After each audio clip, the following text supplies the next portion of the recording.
Hi guys, Viking Ale review. Okay, I'm going to be reviewing an Imperial Stout which was sent to me by Jens all the way from Germany. Jens, thank you very much. This one is not native to Germany, this one is actually from the Netherlands. It's from the Molen brewery, and this is their Hel Verdoemenis Wild Turkey, which is an Imperial Stout which comes in at 11%. I did have a little nosy online just to see if I can get a little bit of info on it, but the only one I could find was a 13%, so I'm not going to bother with that because it may taste slightly different to this one. Anyway, yeah, it's from the Molen's brewery. I've had a couple of their beers. I've had the Saar Imperial Porter or Imperial Stout, I can't recall, which was pretty nice. And also one that was sent to me by Straval from Scotland, which was a coffee porter or something like that. It was, all I know, it was horrible. It was, oh god, it was disgusting. And the thing is about the Molen's brews, they're either really good or I think really bad. That's the reviews that I've seen. So I'm really excited to try this one. It's bourbon. It's a bourbon barrel aged stout as well. So, and I've yet to have a bad one of those. So, get it popped. Didn't sound like there was any carbonation in that.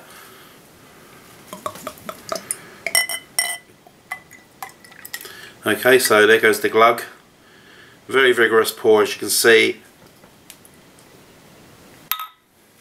And that has got zero head. Look at that, that is just jet black, liquid, engine oil. Hold it up to the light, it'd be pointless because there's nothing coming through that whatsoever. Completely blocked my lamp out. Right, let's see if I can get a nose on it. There is a tiny little head, you can just about see one. So let's get a nose on it.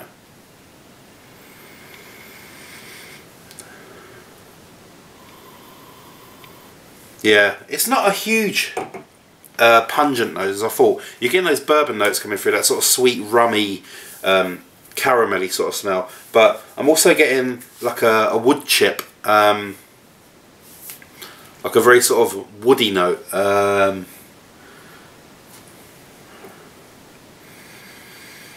little bit of cigarette ash. There is a milk chocolate in there as well. Not very pronounced though. None of these smells are really big. Which is quite strange because usually these barrel aged beers are pretty pungent.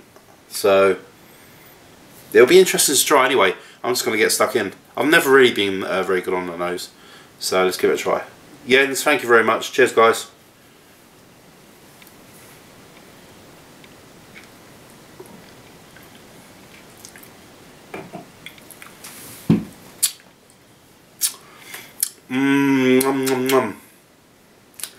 And the taste, oh fucking hell.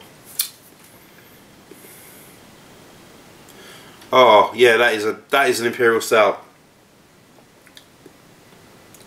Oh, that is so tasty. Oh god, it's tasty. It's everything you want in an Imperial Stout. There's a tiny, very very tiny trickle of carbonation, but you don't need it. Oh god, it's still going on now, and it's changing.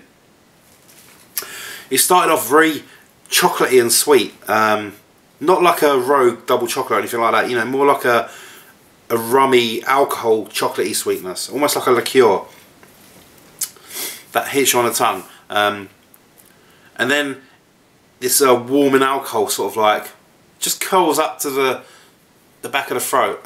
Doesn't really sort of travel down, but it's just sort of curls up the back, and then it sort of transforms into this earthy, smoky dryness on the aftertaste, combined with the big, huge, expensive roasted coffee.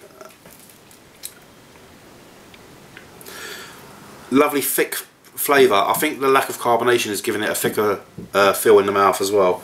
But oh man, this is a real sipper. It really, really is. This is a sort of beer you just want to sip and, you know, just take the smallest amount of mouthfuls you can just so it would last. This is beautiful, it really, really is.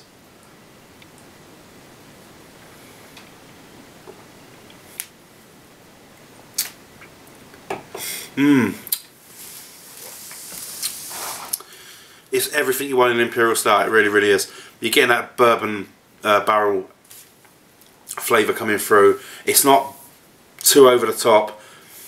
It's just lovely and lush and satisfying. And